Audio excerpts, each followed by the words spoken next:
स्वदेश न्यूज के इस खास कार्यक्रम सबकी बात में आज मेरे साथ बहुत ही वरिष्ठ मंत्री बिसाहूलाल सिंह जी हैं, जो कि शिवराज सिंह कैबिनेट के इस वक्त के कैबिनेट के सबसे वरिष्ठ मंत्री हैं। तो आइए हम इनसे बातचीत करते हैं। बिसाहूलाल सिंह जी, आपका स्वदेश न्यूज के इस खास कार्यक्रम सबकी बात में बहुत बहुत स्वागत है। आपका भी मैडम और स्वदेश न्यूज का भी बहुत बहुत धन्यवाद। जैसा कि मैंने अभी मेंशन किया कि इस बार का जो कैबिनेट है मुख्यमंत्री का, उसमें जो है आप सबसे वरिष्ठ मंत्री हैं। आप 80 के दशक के विधायक हैं। जी बिल्कुल सही है। वर्तमान समय पे अगर विधायक की बात की जाए तो 80 के विधायक कोई भी कैबिनेट में नहीं है। इस कारण से मैं वरिष्ठ मंत्री भी हूँ उनकी कैबिनेट का। जी चलिए बात करेंगे आपके डिपार्टमेंट से संबंधित। सबसे पहले तो मैं बात करूंगी जो गरीब की जो थाली है वो कभी ना रहे खाली, एक बहुत, अगर हम कहें तो बहुत बड़ी योजना है। जी। तो किस तरह से मध्य प्रदेश सरकार और किस तरह से आपका डिपार्टमेंट इसको लेकर जो है चिंता कर रहा है? देखिए, बहुत महत्वपूर्ण प्रश्न है ये आपका। माननीय प्रधानमंत्री जी का और हमारे प्रदेश के आदरणीय मुख्यमंत्री जी का कहना था कि कोरोना काल में करीब 4-5 महीने तक कोई व्यक्ति शहरों में काम करने नहीं जा पा रहे थे। साथ ही लोकल अगर काम भी करना चाहे कहीं किसी सड़क में या स्कूल में, वहाँ भी काम नहीं कर रहे थे। उस पीरियड पे गरीबों को बहुत कठिनाई हुई। माननीय मुख्यमंत्री जी ने साफ साफ मुझसे कहा कि आप ऐसा व्यवस्था करो कि कोई भी गरीब भूखा न रहे, यानी गरीब की थाली कभी न रहे खाली। उस उद्देश्य के लेकर हमारे देश के आदरणीय प्रधानमंत्री श्री नरेंद्र मोदी जी 2 महीने का 3 महीने का राशन उन्होंने अपने ओर से दिया और 3 महीने का राशन हमारे शिवराज सिंह जी ने दिया। ऐसे करके 2 महीना और 3 महीना 5 महीना का राशन हमने निःशुल्क गरीबों को बांटा। उनका सर्वे कराया, कौन गरीबी रेखा के नीचे है, कितने व्यक्ति हैं। अब कोरोना काल में एक गांव से दूसरे गांव भी लोग नहीं जा पा रहे थे, क्योंकि पूरा हर तरह से प्रतिबंध रहा, लॉकडाउन लगी रही। तो उस पीरियड पे मुझे बताते हुए प्रसन्नता हो रही है कि जो आपने कहा गरीब की थाली कभी न रहे खाली, कोई भी व्यक्ति हमारे यहाँ भूखा नहीं रहा।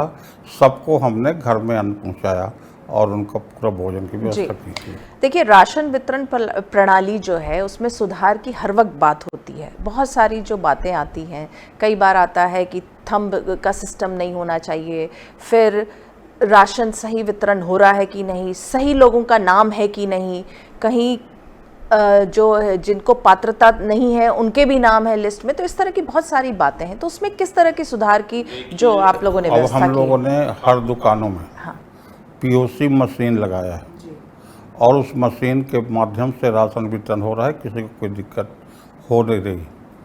और एक व्यवस्था इस बार प्रधानमंत्री जी ने और आदरणीय शिवराज सिंह जी ने ये कहा कि कुछ लोग बाहर भी काम करने जाते हैं, महाराष्ट्र, आपके हरियाणा, कश्मीर, तमाम जगह कुछ मजदूर जाते हैं। करीब 15,000 मजदूर बाहर भी काम करते हैं, जिनका नाम गरीबी रेखा में हमारे यहाँ है। तो हमने इस बार ये व्यवस्था किया है कि अगर यहाँ पे उनका राशन कार्ड है तो 1 नेशन 1 कार्ड के तहत वो वहाँ भी राशन वो ले सकता है। तो राशन मिलने की पात्रता उनको भी है, तो बाहर में काम करने वाले व्यक्ति भी राशन से वंचित नहीं होंगे। तो आप ये देख रहे हैं कि ये जो पूरी जो व्यवस्था है पीडीएस की, वो पूरी सुचारू रहे। बिल्कुल सुचारू रूप से। जी। मुख्यमंत्री राशन आपके ग्राम योजना, ये भी एक महत्वाकांक्षी योजना है।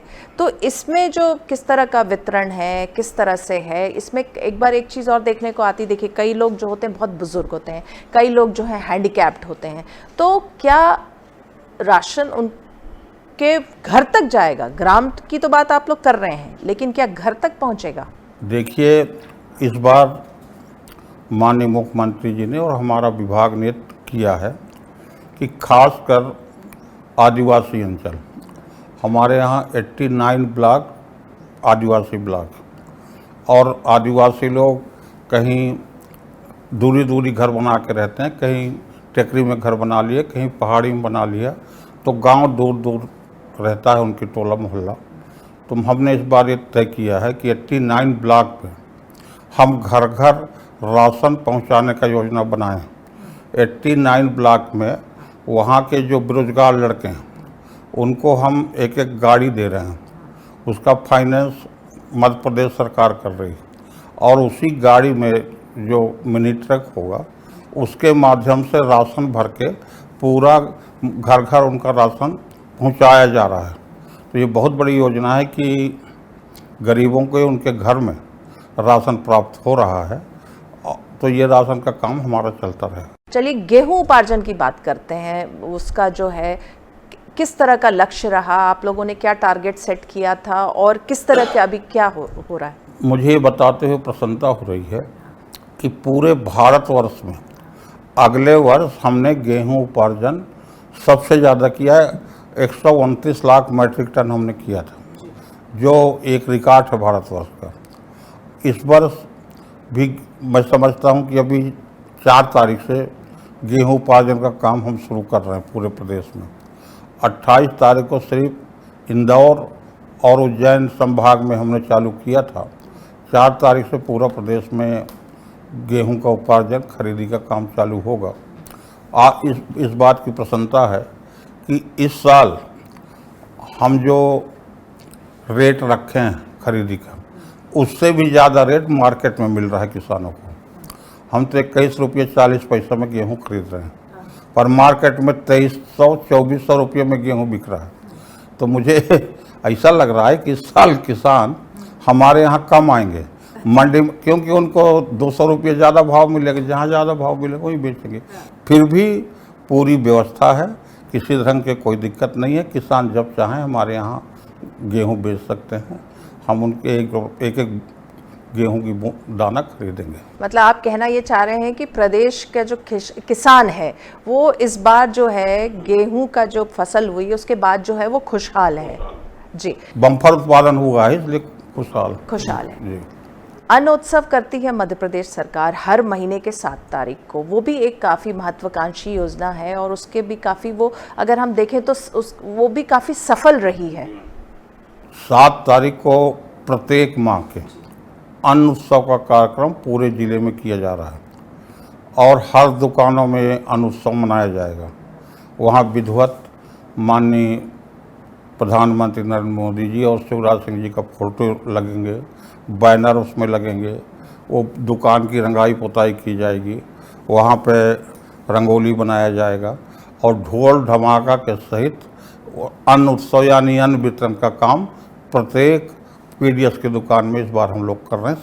आप आदिवासी बेल्ट को रिप्रेजेंट करते हैं, लगभग 10 बार आपने चुनाव लड़ा है, 7 बार जीते हैं। जी जी।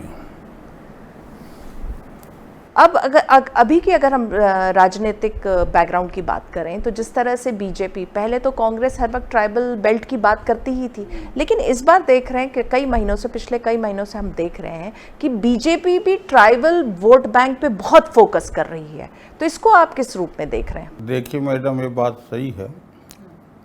मैं विगत 40-42 साल से देख रहा हूँ कि जब जब आदिवासी बेल्ट से अधिक संख्या में आदिवासी विधायक बने हैं तब तक उनकी सरकार बनी।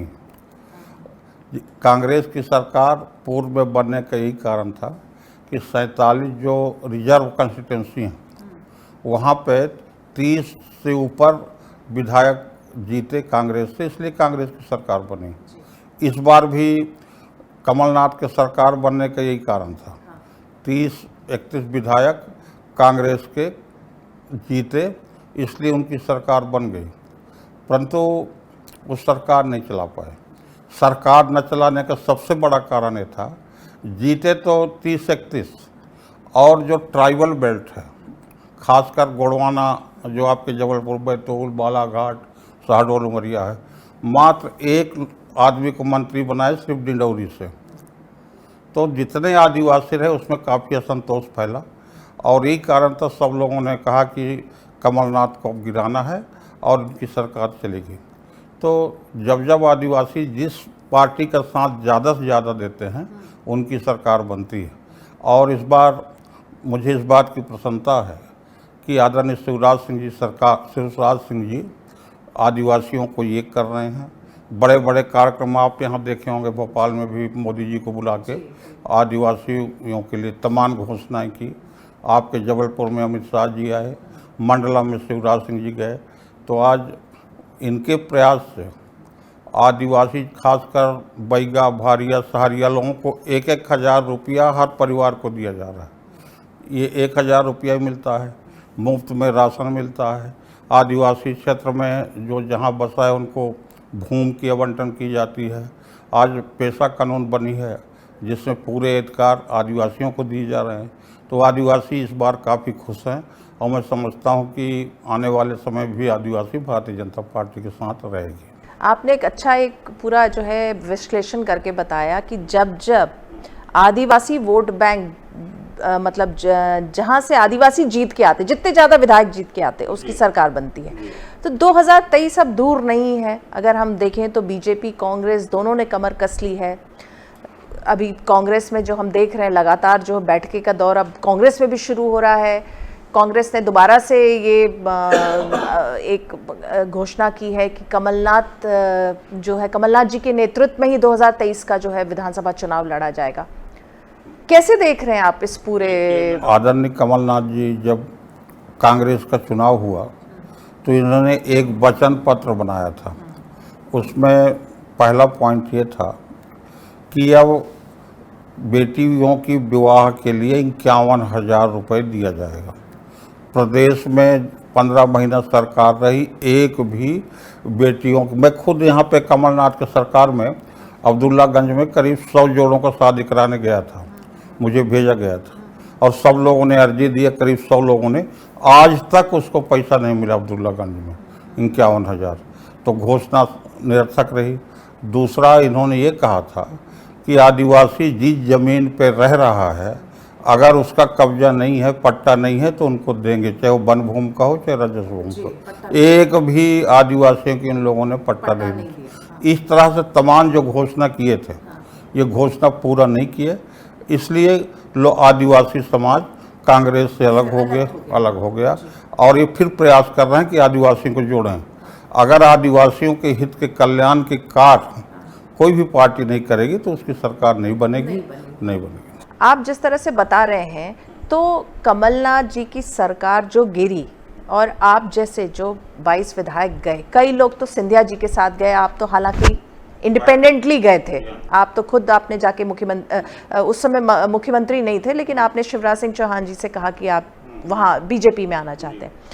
तो जो बहुत सारे कारण गिनाए जाते हैं कि इस कारण से सरकार गिरी, धन बल हुआ, जो गद्दार वाली बात चली, बहुत सारी ये बातें चली। तो क्या जिस तरह से आप बता रहे हैं, क्या इसको ऐसा माना जाए कि जो कांग्रेस की सरकार थी, जो कमलनाथ की सरकार थी, वो इसलिए गिरी कि जो घोषणाएं हुई थी उनमें और उनके क्रियान्वयन में जमीन आसमान का अंतर रहा?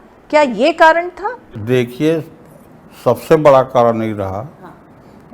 अब राहुल गांधी भी मंदसौर आए थे और किसानों के साथ जो हुआ था तो उन्होंने घोषणा किया था कि इनका मांग अगर पूरी नहीं हुई तो हम 100 दिन के अंदर मुख्यमंत्री बदल देंगे, पर बदले नहीं। और किसानों के साथ अन्याय हुआ, हमारे आदिवासी भाइयों के साथ अन्याय हुआ। जितने घोषणा किए थे वो पूरा नहीं किए। तो ये तो हमेशा झूठ बोलते रहे। यहाँ तक कि चाहे मैं हूँ, चाहे अपना KP सिंह जी हों, चाहे अन्य वरिष्ठ रहे होंगे साथी, जब भी उनके पास कोई मुद्दा या चर्चा के लिए हम लोग जाते थे तो साफ साफ कहते थे कि चलिए अभी टाइम नहीं, चलो अब टाइम नहीं।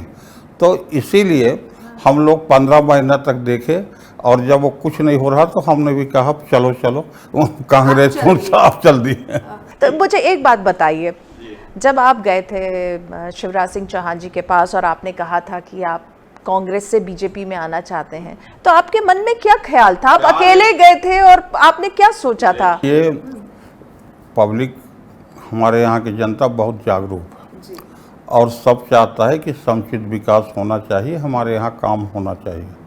15 महीना में जब कोई कार्य नहीं हुआ, जो वचन पत्र में लिखे थे वो भी पूरा नहीं किए और हर तरह के डेवलपमेंट के काम के लिए जाते थे तो वो सुनते नहीं थे, तो भाई हम लोग तो पब्लिक के आदमी हैं और पब्लिक को हम बताएंगे कि उन्होंने हमको अगर 5 साल के लिए विधायक बनाया है तो उसके इच्छा के अनुरूप क्षेत्र का विकास होना चाहिए। जब वहाँ कुछ नहीं हो रहा था तो स्वयं शिवराज सिंह जी ने हम लोगों को नहीं बुलाया, हम कुछ लोग खुद गए और बोले भाई साहब हम लोग अब कांग्रेस में नहीं रहेंगे, भारतीय जनता पार्टी ज्वाइन करेंगे। तो पहले तो बोले यार बहुमत नहीं है, कैसे क्या है। हमने कहा हमको ज्वाइन करना है, उनके साथ नहीं रहना। फिर हमारे आग्रह को शिवराज सिंह जी ने स्वीकार किया और तमाम आज भी कांग्रेस वाले हल्ला करते हैं कि ये बिक गए, ये लोग सब ये कर दिए। ऐसी कोई बात नहीं ना। शिवराज सिंह जी हमसे कहा कि भारतीय जनता पार्टी ज्वाइन करो, न कोई नेता कहा। हम स्वेच्छा से भारतीय जनता पार्टी में गए हैं, इसलिए आज भारतीय जनता पार्टी में हैं। लेकिन मन में उस समय संशय नहीं था कि आपका राजनीतिक भविष्य क्या रहेगा? क्योंकि उस समय सरकार तो थी नहीं, तो आप अपोजिशन में आते। देखिए हमारे साथ जितने लोग गए थे, करीब 18-19 लोग तो ऐसे चुनाव जीते हैं, चाहे वो भारतीय जनता पार्टी में रहें चाहे कांग्रेस में रहें, क्योंकि हमेशा उन लोगों ने पब्लिक का महत्व दिया है, पब्लिक के कार्यों को महत्व दिया। हम लोग कार्य करने वाले लोग हैं, इसलिए 7-7 बार पब्लिक ने हमको चुना है। तो हमें विश्वास था कि हम पब्लिक का काम करते हैं, कहीं से भी चुनाव लड़ेंगे तो जीतेंगे। और भारतीय जनता पार्टी से लड़े तो करीब 82-83 हज़ार वोट मिला और 35,000 वोटों से हमने, बल्कि और ज़्यादा वोटों से हमने चुनाव जीता। तो चाहे कहीं रहें, काम करने वाले लोग की हमेशा जीत होती है। ये अच्छी बात आपने बताई कि काम करना है, पब्लिक के बीच से निकले हुए हैं तो काम करने वालों की जीत होती है। अभी जिस तरह से देखिए बार बार जो है प्रधानमंत्री नरेंद्र मोदी जी की घोषणा हो रही, जैसे एक बात उन्होंने कही है, बहुत साफ कही, जब 5 राज्यों का जब चुनाव के नतीजे आए, उन्होंने कहा कि फैमिली को बढ़ावा नहीं दिया जाएगा, मतलब पुत्र मोह से अलग रहेंगे, पुत्रों को टिकट नहीं मिलेगा। अब एक और बात आ रही है जो कई सालों से आती रही है, अभी फिर से आ रही है कि जो 70 पार करेंगे उनको टिकट नहीं मिलेगा। तो इस समय आपके मन में संशय आता है कि अगला 2023 में क्या होगा? कोई संशय नहीं है। और हम अब भारतीय जनता पार्टी के सदस्य हो चुके हैं। भारतीय जनता पार्टी जो भी निर्णय लेगा उसको हम मानेंगे, उसमें कोई दिक्कत वाली बात नहीं। कोई दिक्कत नहीं, कोई दिक्कत नहीं। तो 2023 में अगर आपको टिकट इसलिए ना मिले कि आप 70 के ऊपर हो गए, तो आगे की कोई प्लानिंग, ऐसा कुछ? काम करेंगे, पब्लिक का सेवा करेंगे जैसा करते रहे। कोई विधायक बनने से, मंत्री बनने से थोड़े सेवा होता है। पब्लिक के बीच में रह के उनके कल्याणकारी योजनाओं के लिए लड़ेंगे और काम करते रहेंगे, कोई दिक्कत नहीं। कोई दिक्कत नहीं होगी, मतलब मंत्री हैं और उसके बाद कुछ नहीं रहेंगे, विधायक भी? अपन तो कितनों साल तक मंत्री रहे तो कोई दिक्कत नहीं हुई, न रहेंगे और कभी रहे भी नहीं, तो नहीं रहने और रहने में कोई हमको फर्क नहीं पड़ने वाला। नहीं जी। चलिए अब थोड़ी सी बात करते हैं पचमढ़ी की। पचमढ़ी में आप लोगों का चिंतन शिविर रहा 2 दिन का। आप लोग, पूरी सरकार जो थी एक साथ बस में गई, बस में लौटी, साथ रहे आप लोग। क्या लगता है किस तरह का माहौल था? क्या नया ऐसा कुछ वहाँ से निकल के आया? मध्य प्रदेश में जितने योजनाएं चल रही वो पब्लिक तक पहुँचे, तो इसलिए वहाँ पे गहन चिंता हुई, हर विभागों की समीक्षा हुई कि हर विभागों में क्या क्या योजना चल रही हैं, कितना योजनाएं कौन कौन विभाग का पब्लिक तक पहुंचा, पब्लिक तक नहीं पहुंचा। और अभी 1.5 साल के करीब समय है, 1.25-2 साल का। इस पीरियड पे हमारा और मध्य प्रदेश की भाजपा सरकार का ये प्रयास है कि सभी योजनाओं को पब्लिक तक पहुंचना चाहिए और पब्लिक को उसका फ़ायदा होनी चाहिए। इसकी चिंतन थी, कोई बहुत बड़ी बात नहीं, बहुत बड़ी बात नहीं थी। देखिए कई लोग जो हैं, अभी जो बात, अब चूँकि अब 2023 बहुत दिन दूर नहीं है, विधानसभा चुनाव की बात हो ही रही है दोनों पार्टियों में, कांग्रेस बीजेपी में। तो बीजेपी में ये अक्सर सुनने को मिलता है कि आप लोग, मतलब आप 22 लोग जो आए कांग्रेस से बीजेपी में आए, और भी उसके बाद 2-4 और लोग आए, तो उन सबको तो टिकट मिल गया, इस बार जीत गए। 2023 में अगर फिर से टिकट मिलेगा तो जो पुराने बीजेपी के लोग हैं, जो पुराने बहुत सालों से बीजेपी से जुड़े हैं, जो वरिष्ठ लोग हैं, उनके राजनीतिक भविष्य पे एक सवाल उठता है। तो कहीं ना कहीं एक बीजेपी के अंदर एक विस्फोट की स्थिति है, क्या ऐसा है, आप मानते हैं? भारतीय जनता पार्टी संगठन प्रधान पार्टी है और इस पार्टी में संगठन सर्वसर्वा है। तो संगठन जो निर्णय लेता है, चाहे वो वरिष्ठ हों चाहे कनिष्ठ हों, सबका उसका पालन करते हैं। आज भी बहुत से वरिष्ठ लोगों को टिकट नहीं मिली, तब भी तो भारतीय जनता पार्टी के साथ है, और भविष्य में भी ऐसा होगा तो भारतीय जनता पार्टी के साथ रहें। तो आपको नहीं लगता ऐसे में जो है भीतरघात नहीं, भीतरघात विस्फोट नहीं होगी, और अगर होगी भी तो उस पर कार्रवाई की जाएगी, कोई बड़ी बात थोड़ा है। जो भी विरोध करेगा उनके ऊपर कार्रवाई होती है। देखिए, आप मेरे ख्याल से 7 बार के विधायक आप हैं, तो पूरे 7 बार जो है आप कांग्रेस में रहे, और ये 7वीं के बीच में आप बीजेपी में आ गए। तो कांग्रेस से बीजेपी, ये डिफरेंस आपने, ये जो दूरी है, ये कैसे पाटा अपने आप को, कैसे यहाँ पे वो किया? वर्तमान समय पे बीजेपी और खासकर नरेंद्र मोदी जी के नेतृत्व में ये पब्लिक के हितों को विशेष ध्यान दे रही है। पूर्व में कांग्रेस भी यही काम करती थी, पर आज के डेट में कांग्रेस बिल्कुल खत्म हो गया, नेता विहीन पार्टी हो गई। इसलिए जो मन पड़ता है सब अपने अपने हिसाब से आपने कहा नेता विहीन, कमलनाथ को नहीं मानते आप नेता? कमलनाथ का है, कमलनाथ हो चाहे कोई किसी की बात माने। सबसे बड़ी बात तो यह है कि कमलनाथ जी की बात कौन कौन मानते हैं। दिग्विजय सिंह जी खुद नहीं मानते, और दिग्विजय सिंह की बात कमलनाथ नहीं मानते। तो ऐसी तमाम ऐसी बातें हैं जो कहने लायक नहीं है, एक दूसरे का सुन लेते हैं और करते अपने मन के हैं सब। तो कहाँ नेतृत्व है? और हमारे यहाँ आदरणीय मोदी जी जो कह दिए, नड्डा जी जो कह दिया, शिवराज सिंह जी जो कह दिए, प्रदेश अध्यक्ष जो कह दिए, सभी भारतीय जनता पार्टी उसका पालन करते हैं, मानती है। और उनके यहाँ जो जिसका मन पड़ा करते रहते हैं। अनुशासन नाम की चीज़ रह नहीं गई वहाँ पे, इसलिए धीरे धीरे। तो इतने साल आप कांग्रेस में रहे? हमारे ज़माने में मैडम इस टाइप की नहीं था। हमारा उस समय इंदिरा गांधी थी हमारे नेता, प्रधानमंत्री भी रही, प्रेसिडेंट भी रही। अगर इंदिरा गांधी एक बार कहीं आके कुछ कह देता था तो उसका सब लोग डरते थे। आजकल तो कोई किसी को डरते नहीं, आज अनुशासन है ही नहीं। आप सुनते होंगे जब दिल्ली में बैठक होती है तो कपिल सिब्बल कुछ बोलते हैं, कोई कुछ बोलता है, कोई कुछ बोलता है, और नेता सुनते रहते हैं। आपको लगता है जो ये जो कांग्रेस के वरिष्ठ नेता डिमांड कर रहे हैं कि नेतृत्व जो है परिवर्तन होना चाहिए, गांधी फैमिली को अब कांग्रेस की लीडरशिप से दूर हो जाना चाहिए, ये कहते रहते हैं, पर कुछ लोग वही करते हैं जो क्या कहते हैं होते आया है। कोई कितना आवाज़ उठाए, कोई सुन, इसलिए तो कहा कि कोई सुनने वाला उस पार्टी में नहीं। आप बोलते रहो, अपनी बात करते रहो, कोई क्रियान्वयन उसमें नहीं होता। चलिए, 2023 में बीजेपी में, यहाँ मध्य प्रदेश में क्या लग रहा है, कौन रहेगा चेहरा आप लोगों का? वहां तो बोल दिया कांग्रेस वालों ने कि कमलनाथ ही रहेंगे। 2023 आने दो जो आदरणीय हमारे उच्च नेतृत्व तय करेंगे वो यहाँ का। आपको क्या लग रहा है? अब वो तय होगा आने वाले समय में। क्या लग रहा है? अभी तो हमारे आदरणीय शिवराज सिंह जी यहाँ के मुख्यमंत्री यही हैं। हाँ, लेकिन अब आने वाले समय में कौन बनता है ये तो भविष्य की बात। लेकिन बार बार ये बात होती है कि ज्योतिराज सिंधिया को प्रोजेक्ट कर सकते। ऐसा भी कुछ नहीं, जब आएगा 2023 तभी इसका तय किया। जाते जाते मैं आपसे ये पूछना चाहूंगी कि अनूपपुर जिला जो है, आप इतने सालों से उसको रिप्रेजेंट करते आए हैं, वहाँ के लिए क्या नया सौगात, क्या नई सौगात? देखिए मैडम, 1980 में जब मैं पहली बार विधायक बना तो अनूपपुर ग्राम पंचायत था और वहाँ राजस्व का पटवारी बैठता था और पुलिस का चौकी था, थाना भी नहीं था। तो मुझे प्रसन्नता है कि मेरे नेतृत्व में हमने पटवारी हलका को आज जिला बनाया। जहाँ पटवारी बैठता था वहाँ कलेक्टर बैठने लगा, पुलिस की चौकी थी, थानेदार भी नहीं बैठता था, आज एसपी बैठने लगा।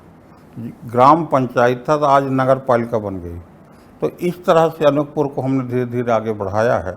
विकास के बाद अगर करना होगा तो कम से कम दिन भर लगेगा कि अनूपपुर में कितना काम हुआ है।